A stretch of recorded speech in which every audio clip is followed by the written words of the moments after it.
Erin Dutz with FlexibleWarrior.com, and today I'm going to share with you a short sequence for a basketball player friend of mine who's had some issues with tight low back. So a lot of athletes, whether you play basketball, football, golf, whatever it is, low backs tend to tighten up. So we're just going to do a short sequence for everybody that can help to both strengthen and gain flexibility at the same time for your low back. Okay, if you have a foam roller, I would encourage you to use it every day if you can. I'm going to show you a modification if you don't have a foam roller. So if you have one, just put it behind the low back at the base of the rib cage and roll forward and back. It should feel good on your low back. It should create some circulation and get the muscles a little bit warmed up. You can do that for a minute or so. If you don't have a foam roller, all you need to do is cat and cow, which is a yoga exercise. So you can come to your hands and knees, make sure the hands are under the shoulders and the knees are under the hips. And on an inhale, you'll pull the chest forward and lift the tailbone. And on an exhale, you'll pull the belly muscles in and around the spine. So if you have a foam roller, you can continue to roll on that, or you can come off of it now and just join me in cat and cow. Again, inhale, lift the tailbone, pull the chest forward. Exhale, draw the belly muscles in around the spine and let the chin fall to the chest. Do that a few more times, and just to, again, create a little flow through the spine, a little bit of movement and range of motion there. So let's do one more. Inhale and exhale. And just move to the range of motion that feels okay with you. Okay, so don't move to any place that feels uncomfortable or where there's any strain. All right, we're going to sit back for a brief child's pose, elbows extended, palms flat. And then shift the weight forward, curl the toes, and let's come into a downward dog. Because a lot of times with our low backs, it tends to do with tight hamstrings as well. So with a downward dog, you'll get a calf stretch, a hamstring stretch, and a shoulder stretch. So let's bring the heels, take a few breaths in downward dog, lifting the tailbone, drawing the belly in. And then from here, we're going to do a few half flow sequences, again, to get a little flexibility and range of motion in the spine. So we'll draw forward to plank, and we know that keeping the abs engaged and working the core helps to protect the low back as well. So keep the belly drawing in and up, and let's bend the elbows and lower down. You're going to point the toes. If the low back feels strained in any way, just keep this small with a lift up. Try to just lift to the place where you can lift the hands up from the mat. And if that feels okay, you can come up a little bit higher into a deeper back bend. This is Cobra. We're going to release back down, curl the toes, come up through push up, and do a downward dog again. And we'll do that one more time. So let's draw forward. Keep the belly muscles drawing in and up so all the muscles around your center are strong and you feel support in the middle. Bend the elbows, lower down. Inhale, open up. Again, feeling free to stay lower or coming up a little bit higher. Slide the shoulders back and down. So if you feel like you hear it all, create space between your ears and your shoulders. Okay? Go ahead and come back down. And we're going to strengthen the low back a little bit more here. So we're going to lift up. Again, only where you can hover the hands above the mat. And then lower back down.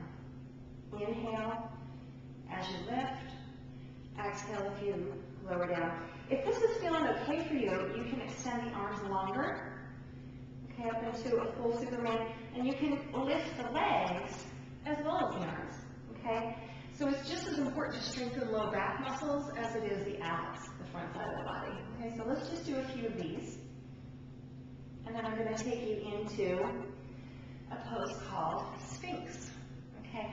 So from here, hands come down, elbows will be on the mat, hands are going to be flat, and you can go ahead and push up. So you're kind of getting a little bit of range to the low back, and you can extend the arms all the way straight if that feels okay. Otherwise, you just stay low. You can stay here. Let's take one more breath. And lower down. Good. We're going to push up to hands and knees, and go ahead and flip over onto your back. So all of that was just to get some range of motion and some warmth in your spine. Hopefully you feel that. Pull your knees to your chest to just release the low back. And this is a very simple release for low back muscles. We're going to do bridge pose for the low back and then stretch the hamstrings and the hips and the low back a little bit more. So the feet are going to come to the floor. Hands are going to be down by the side. I just want you to draw the belly muscles in and lift the rib cage off from the mat so you feel space. And then pull the belly in and imprint or press the low back flat into the mat. Okay, from there you're going to peel the tailbone up, the middle back, and the upper back into a bridge pose. So be sure that the knees are not splaying out. Draw the knees in, lift the hips up so you're engaging through the glutes and the hamstrings and the backs of the legs. We're going to take one more breath. And then go ahead and roll back down. So as you roll down, feel the belly pull in and then roll through the lumbar curve of the spine. Should feel good on the low back. Okay, from there, let's get a hamstring stretch. So just extend your left leg straight up. You can support underneath that left thigh.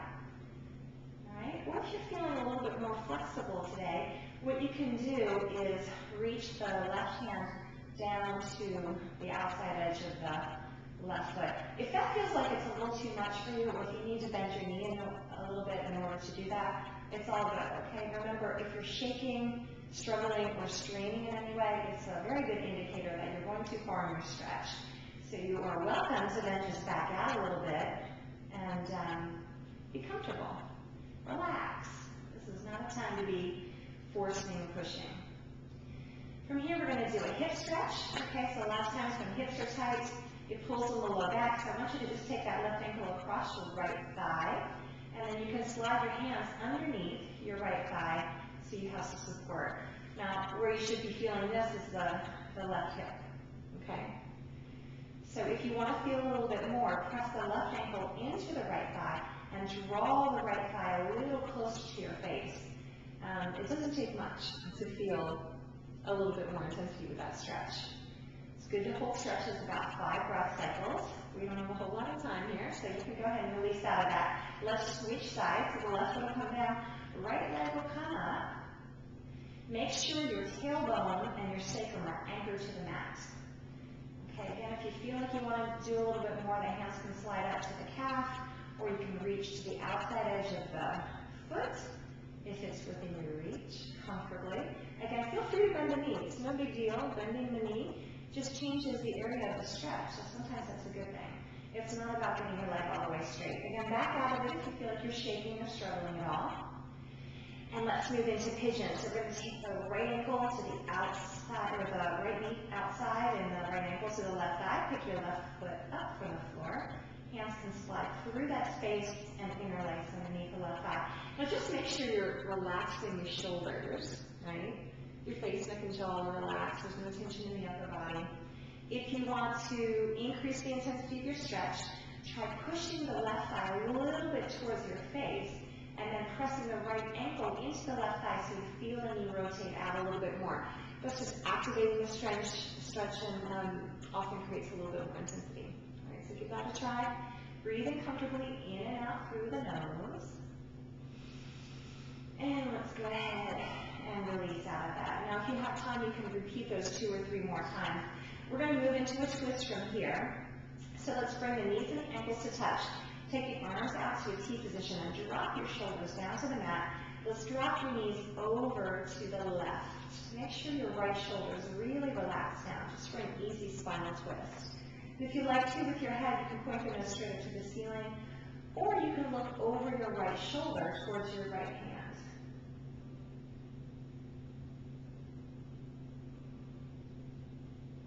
And then bring your knees up to center, level out the hips, and then let's switch sides. So you'll drop the knees over to the right, and if it feels good for your neck, you can look over your left shoulder towards your left hand.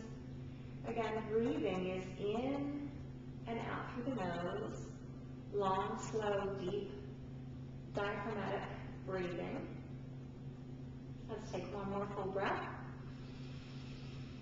And relax on the exhale. Bring your knees back up to center. And again, if you have time, you can repeat those 2 or 3 more times on each